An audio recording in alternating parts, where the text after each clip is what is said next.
Assalamualaikum warahmatullahi wabarakatuh. Saudara pemirsa dimanapun saat ini menonton channel siaran Agung Pos YouTube. Saya M. Syarifudin Basri, sarjana ilmu komunikasi, saat ini berada di ruang Kepala Dinas Kependudukan dan Catatan Sipil Kabupaten Ogan Ilir, yaitu bersama Bapak Ahmad Lutfi, Esos MSc yang didampingi oleh Kabid Data Ibu Damayanti. Selamat pagi Pak. Selamat pagi. Saudara pemirsa, kita dalam wawancara singkat ini atau wawancara eksklusif ini kita ingin sedikit tahu apa sebenarnya tupoksi dari Dukcapil ini, karena secara umum mungkin ada yang tahu, tapi banyak juga yang tidak tahu secara detail. Maka itu kami sengaja untuk keterbukaan informasi kami menghubungi Pak Lutfi. Terima kasih Pak Lutfi sudah memberikan kesempatan kepada kami untuk berwawancara eksklusif ini untuk menindaklanjuti program bersama Bapak Bupati Panca Wijaya. Pak Lutfi, mungkin di sesi pertama ini Pak Lutfi bisa menjelaskan tupoksi kependudukan dan catatan sipil ini apa saja? Silakan. Terima kasih Pak Haji Syarifudin dengan Agung Pos. Saya Ahmad Lutfi, Kepala Dinas Dukcapil Kabupaten Ogan Ilir.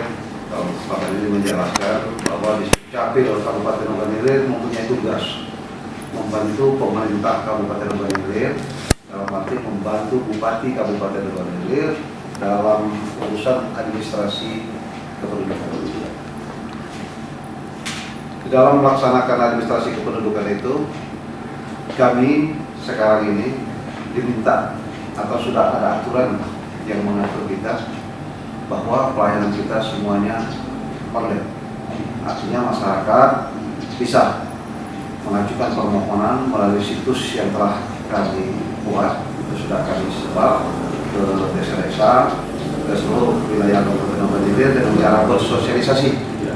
Harapan semuanya bisa dipahami. Itu tujuan online itu sangat baik sekali, semuanya itu memudahkan urusan masyarakat. Artinya masyarakat bisa berurusan dari jarak jauh, dari rumah atau dari desa, dan hasilnya juga bisa langsung dicetak. Karena kita sudah mencetak memakai kertas putih A4 80 gram seperti apa yang tertera dalam Permendagri. Cepat, Cepat, itu sangat cepat. Artinya masyarakat tidak perlu lagi tatap muka dengan Dukcapil, dan hasil yang diprint oleh masyarakat itu sendiri juga tidak perlu lagi dilegalisir. Jadi semua dokumen kependudukan yang ditandatangani elektronik itu tidak perlu lagi dilegalisir, dan masyarakat juga bisa menyimpan itu di situ. PDF-nya bisa disimpan, ketika rusak dan hilang itu tidak perlu lagi repot-repot mengajukan, langsung bisa dicetak sendiri. Pak Lutfi, Ogan Ilir ini punya 241 desa dan kelurahan. Apa semuanya telah terjangkau oleh online? Mengenai pelayanan online, kita sadari di setiap kabupaten, khususnya di Ogan Ilir, pasti ada masyarakat yang mengalami kesulitan, yang belum mempunyai kemampuan atau tidak mampu dalam menggunakan alat-alat digital sekarang ini. Namun alhamdulillah pemerintah Kabupaten Ogan Ilir, dalam hal ini Pak Bupati, mempunyai program untuk meningkatkan dan mendekatkan pelayanan kepada masyarakat melalui Dukcapil. Sekarang kita membuka kios layanan di desa-desa, itu sudah kita launching. Bahkan sekarang lagi giat-giatnya kita melaksanakan BITEK. Para operator itu salah satu perangkat desa di desa dan kelurahan serta bidan desa. Tapi setiap desa itu ada Operator di desa ada operator, dan sekarang lagi kita bimbing, kita berikan bimbingan teknis. dilengkapi dengan perangkat. Untuk sementara itu tetap perangkat yang ada di desa karena itu tidak banyak, hanya butuh laptop dan printer. Yang penting SDM-nya. Kita sekarang mengedepankan operator desa itu atau kelurahan itu berkualitas atau mampu mengoperasikan pelayanan online. Sejak kapan itu dimulai? Tanggal 25 Juni itu sudah kita launching kios layanan, dan sekarang kami lagi BITEK. Dan beberapa BITEK itu sifatnya global sekaligus atau bertahap? Kita bertahap. Jadi kemarin sudah dibuka oleh Pak Sekda, kalau tidak salah tanggal 1 Juli itu di Indralaya ada 3 kecamatan, 1 desa 1 orang, dan termasuk bidan desa juga, karena tidak perlu banyak-banyak. Kalau banyak-banyak nanti ada khawatirkan tidak nyambung. Itu mereka perangkat desa, status mereka perangkat desa. Perangkat desa, untuk perangkat desa kita minta benar-benar perangkat desa, karena perangkat desa itu ada di situ kasih pemerintahan yang memang mempunyai tugas masalah administrasi kependudukan. Artinya maksud saya kita tapi tidak perlu mengeluarkan dana untuk mereka. Untuk sementara atas sendiri oleh mereka. Benar, karena itu perangkat desa itu kan membantu pemerintah desa dan mereka sudah mendapat honor dari desa. Ya. Oke, kita akan barusan ini pakai operator per desa. Kalau selama ini kan ada sebelum itu. Mungkin ada hambatan-hambatan selama ini. Hambatan yang bagaimana saja yang pernah terjadi? Untuk sementara menurut saya, Ya. Saya sudah di Dukcapil ini sudah hampir 7 tahun. Secara teknis tidak ada hambatan. Tidak ada. Namun yang penting sekarang ini yang saya rasakan, segiat apapun dari pihak pemerintah, kalau tidak timbul kesadaran dari masyarakat untuk memiliki dokumen kependudukan ini salah satu hambatan. Artinya kita butuh bantuan pemerintah desa dan media cetak, media elektronik juga untuk mensosialisasikan, memberikan pemahaman kepada masyarakat bahwa dokumen kependudukan ini penting dan jangan membuat ketika diperlukan. Itu yang kami rasakan karena kami sudah berulang-ulang turun untuk melaksanakan libur wilayah. Pak Lutfi, biasanya hambatan yang mendasar saat ini kan jaringan. Bagaimana dengan jaringan di pedesaan? Itulah salah satunya program pemerintah Ogan itu akan kita buat kios itu sudah kami pastikan ada beberapa desa di dalam pelaksanaannya terhambat oleh jaringan. Nah itu akan kami sampaikan dan Pak Bupati sudah mengetahui itu. Mungkin di APBD ini atau di APBD Induk itu kami pilah. Ketika desa itu dibangun kios, pasti hambatannya salah satunya dua hambatan, satu jaring, kedua listrik kadang-kadang bermasalah. Nah ini sudah kami konsep. Itu akan dari 241 desa kelurahan ini ada pasti beberapa desa yang hambatan dan ini mungkin dalam waktu APBDP atau APBD itu akan diberikan semacam tower lah ya, tower yang kecil yang untuk. Oke, mungkin kalau jaringan kita bisa tower. Kalau listrik kan PLN, artinya harus ada sinergi dan PLN harus bertanggung jawab juga dengan ke program ini. Seharusnya demikian. PLN harus bertanggung jawab, tapi PLN juga saya yakin tidak mau. PLN listrik itu mati tidak mau, itu mereka kan pasti berusaha hidup terus. Namun mungkin ada gangguan-gangguan teknis yang di luar keinginan mereka, di luar kemampuan. Namun kita tetap berusaha ada semacam genset, tapi genset yang kita sediakan nanti berbentuk solar cell dari sinar matahari itu. Itu tetap kita usahakan. Ya, kita doakan supaya PLN terus berjalan sehingga program ini lancar. Amin. Kalau jaringan saya kira sudah bisa diatasi dengan ada tower. Pak Lutfi, berapa jumlah penduduk Kabupaten Ogan Ilir ini? Jumlah penduduk Kabupaten Ogan Ilir ini lebih kurang untuk semester 2, ya semester 2 per 31 Desember tahun 2020 ini berarti lebih kurang 420.000 jiwa jumlah penduduk. Kalau yang harus berKTP berapa banyak? Dari 420.000 jiwa itu yang wajib KTP itu 293 orang. 293 orang, 892 itu wajib KTP. Itu sudah kita laksanakan dan sudah memiliki KTP itu 292, 246 atau 99,45%. Artinya ini berkaitan juga dengan mata pilih ya. Benar. Kalau ada KTP mereka harus memilih. Ya. 292. 99%. Dari 290 ini berapa persen yang sudah mempunyai KTP? 99,45%. Luar biasa. Setelah kami lihat di lapangan yang tidak ber-KTP ini penduduk yang lansia atau sakit atau ODGJ. Dan ini kami juga punya kegiatan yang namanya Sanjoh Barokah. Kami sudah informasikan kepada Kades melalui camat untuk mengirimkan informasi itu. Ketika itu ada, kami melalui operator kita di kecamatan segera turun ke rumah.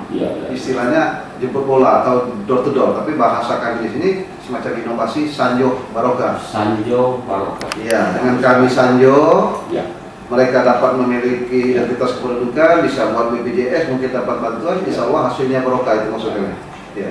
Petugas dari Sanjoh Barokah ini kita dari kabupaten atau dari petugas kita dari kecamatan yang turunnya? Kita punya operator. Kita punya sekarang ini 62 operator. Iya. 30 yang ada di kabupaten ini, di kantor ini, dan 32 orang Ya. berada di kantor camat, artinya 2 orang per kecamatan.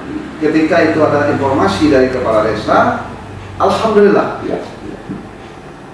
operator kita kecamatan itu sudah sangat profesional. Mereka begitu ada laporan, tinggal lapor ke sini saja, Pak, ini ada laporan, mau petunjuk, segera tidak lanjut, mereka langsung datang ke rumah-rumah, melaporkan ke kepala desa, difasilitasi oleh kepala desa, masuk ke rumah, merekam ke Tanjung Puli. Pokoknya wilayah Oganilir ini semuanya itu terjangkau ketika mendapat laporan kepala desa. Pak Lutfi, perekaman itu sekaligus data-data mereka secara detail. Ya, Artinya mereka tidak perlu mengambil KTP ke kabupaten. Tidak. benar. Jadi untuk di Oganilir ini, Pak Haji, kita ambil kebijakan. Artinya begitu masyarakat sudah merekam, kita akan punya operator di Capil yang kita tugaskan di kecamatan.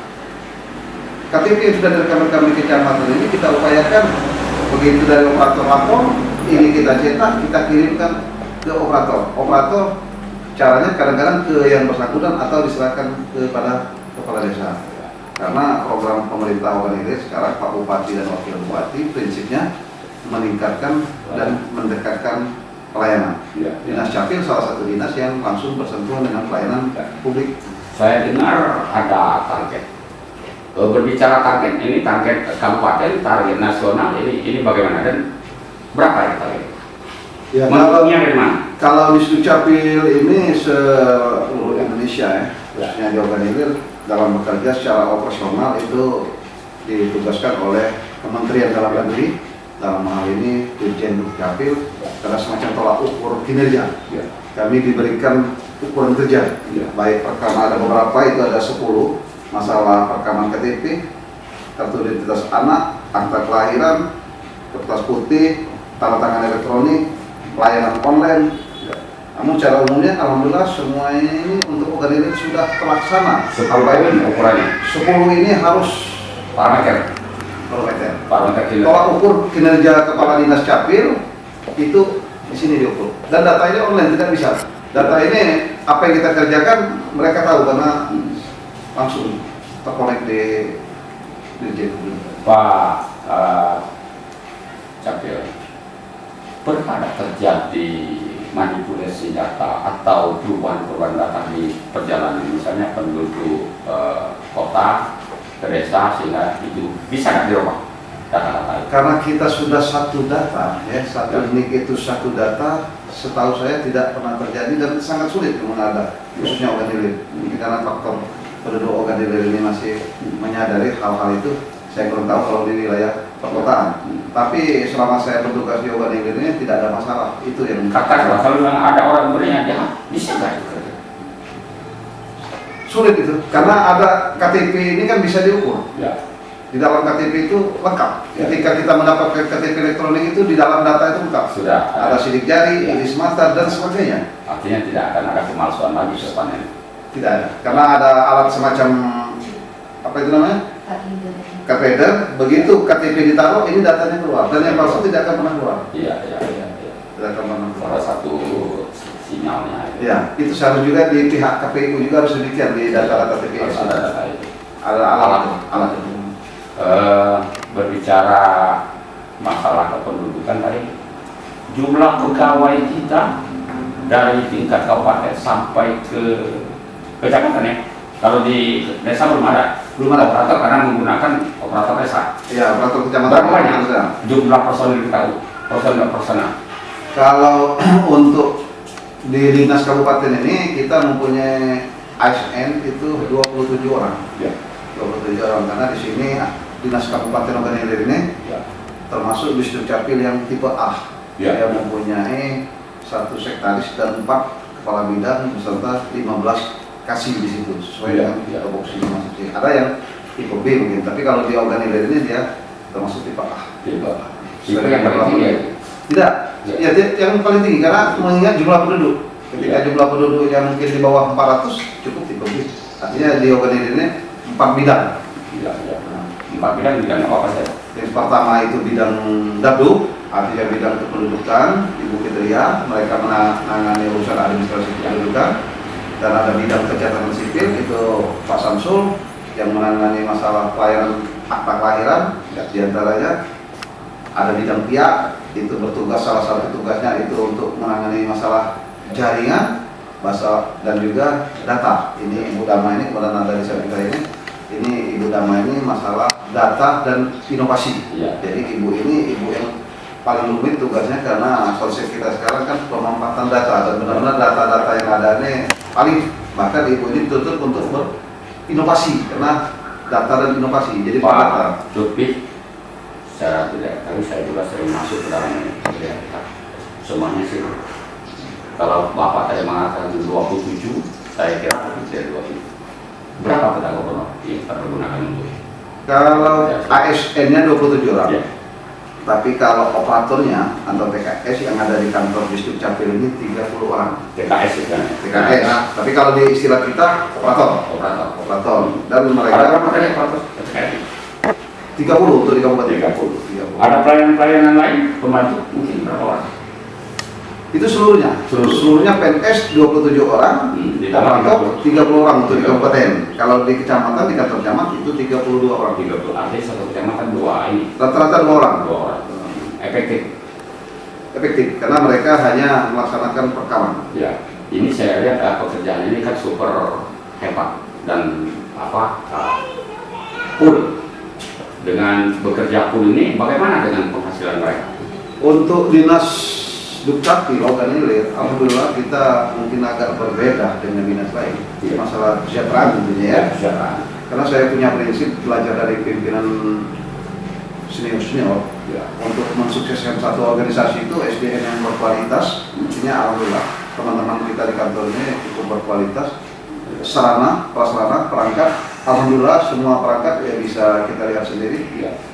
Cukup, dan kesejahteraan. Artinya perangkat lunak siap. Siap. Kalau ada mungkin memerlukan kendaraan operasi, ada juga. Ada. Kita ada mobil pickup Hilux. Di kantor ini ada 3 kendaraan. Ya. Satu kendaraan operasional kepala dinas, 2 lagi kendaraan untuk ke lapangan. Ya. Ada mungkin pelayanan seperti kantor terpadu itu kan ada pelayanan SIM di jalanan. Ya. Di kita sih ada pelayanan. Kita turun ke desa. Jadi kita lihat di data betapa banyak desa ini. Dalam data ada warga yang belum banyak perekaman, kita koordinasi dengan camat, ke Kades. Petugas kita mengadakan pelayanan keliling ke desa. Jadi kita istilahnya kita merekam dan langsung mencetak di desa. Ya, itu menurut saya itu lebih hemat dan terjamin keamanan. Kalau kita punya mobil keliling ini, biaya operasional dan perawatan lebih besar. Lebih besar. Ya. Kembali kepada TKS. TKS itu kalau saya tidak salah mana tenaga kerja sukarela. Ya. Ada apa? Ada. Jadi kalau di distrik Capil ini dalam SK-nya itu tenaga operator siap. Ya. Sistem informasi administrasi kependudukan itu di SK-kan oleh Bupati. Berapa kalau saya boleh tahu? Honor untuk kabupaten itu 2 juta. Wah, jadi teman-teman kita yang bertugas di kabupaten itu 2 juta satu orang, dan yang di kecamatan itu 1.250.000. Status mereka ini mungkin tidak nanti diangkat sebagai PNS? Kalau diangkat karena operator, saya belum baca aturan. Ya. Belum baca aturan, dan mereka juga sudah ada pernyataan dengan honor atau operator ini tidak menuntut untuk diangkat PNS. Kalau ikut PNS, mungkin ada aturan-aturan baru, ikut tes. Mungkin, tapi prioritasnya kerja di sini. Mungkin. Ya, enggak juga, karena sekarang ini sistem penerimaan itu kan ada jatah, ada di dalam formasi itu. Macam tahun ini saya ada 1 penerimaan ASN untuk distrik Capil gitu. Iya. Tapi sengaja mereka ini saya bikinkan SK Bupati dan ada honor APBD. Kita berdoa selaku pimpinan, selaku orang tua selalu berharap yang terbaik untuk anak-anak kita. Siapa tahu dengan SK Bupati dan honor APBD mereka diangkat sejenis apa, P3K atau apa, itu harapan kita selaku orang tua. Selalu punya niat dan punya harapan anak-anak kita ke depan harus lebih baik. Saya dengar tadi Pak Lutfi sering ke lapangan. Apa yang bisa di lapangan? Ke lapangan itu ya di Dukcapil, pertama memang karakter saya, Pak Haji. Saya kurang suka banyak di kantor. Ya. Ketika saya ke lapangan, kita bisa melihat langsung kebutuhan masyarakat dan apa kesulitan masyarakat. Jadi kami ke lapangan sering yang kami lakukan selama ini dan terus ke depan. Tapi karena situasi pandemi ini kita baca situasi dulu, jangan sampai kehadiran kita justru membawa musibah nanti.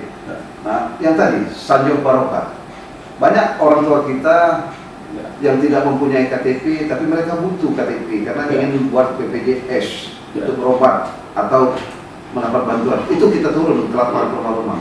Bahkan kita turun ke sekolah karena kita tahu anak-anak usia 17 tahun atau 16 ke atas sulit waktunya untuk datang ke kantor Capil karena mereka belajar. Kita kerjasama dengan kepala sekolah, minta fasilitas dalam arti ruangan gitu. Kita datang rekam KTP di situ. Dan di atas 16 tahun sudah kita rekam, tapi pencetakannya pas 17. Kita selalu berkoordinasi dengan pemerintah desa maupun dengan kepala sekolah SLTA, termasuk pihak kecamatan. Pihak kecamatan harus, karena tim yang paling depan bertanggung jawab di kecamatan itu adalah camat dan di desa adalah kepala desa. Ya, Bu Damayanti, Kabid Data. Kalau ada yang mau ditambahkan silakan. Saya kira yang sudah dijelaskan sama yang sudah dijelaskan oleh Pak Lutfi tadi sudah cukup jelas. Tapi Capil Logan Ilir itu ada selain layanan online, itu juga ada di aplikasi untuk kios desa, itu juga ada layanan untuk pemanfaatan data. Jadi masing-masing dari operator desa nanti bisa mengecek apakah yang bersangkutan itu warga desa atau bukan. Jadi menambahkan apa yang disampaikan Bu Dharma tadi, kita sekarang kan sesuai dengan jabatan beliau ini pemanfaatan data. Kita dituntut bahkan ini salah satu juga target kita, seluruh perangkat daerah atau seluruh kepala-kepala perangkat daerah itu akan mendapatkan hak akses data seperti dinas sosial.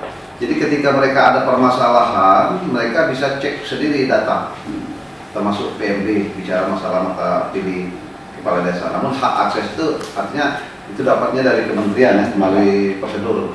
Mereka ada dokumen-dokumen semacam pernyataan tentang bertanggung jawab soal data kita. Semua untuk organizer ini kami informasikan seluruh perangkat daerah itu sudah melaksanakan PKS, perjanjian kerjasama. Namun baru 6 perangkat daerah yang sudah mendapat hak akses data dari kementerian, diantaranya dinas sosial,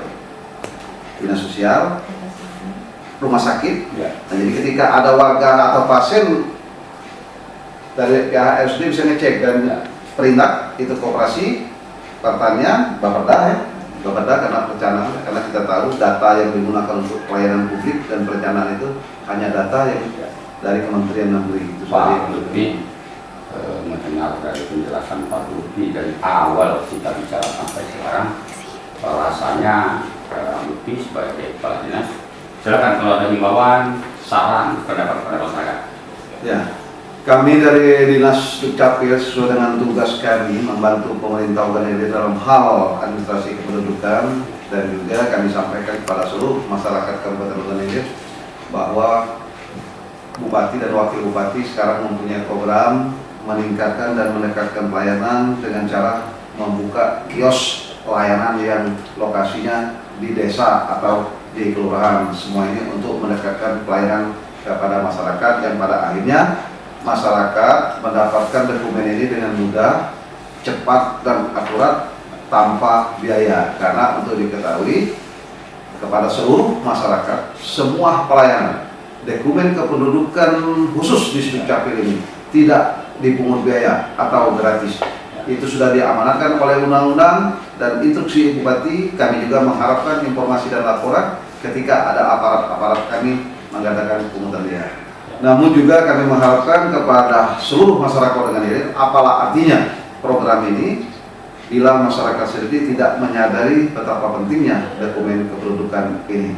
Itu yang dapat kami sampaikan. Ya, cukup jelas penjelasan dari Bapak Kepala Dinas Kependudukan dan Catatan Sipil dan Organizer Bapak Lutfi SOS MSI yang didampingi oleh Ibu Damayanti, Kabid Data. Rasanya mustahil masyarakat tidak punya KTP. Artinya harus punya KTP semua. Kalau tidak mau punya KTP artinya bukan salah dari Dinas Dukcapil lagi, karena perangkatnya sudah modern dan disusul dengan SDM-SDM yang setiap ini dinaikkan kualitas pelayanannya.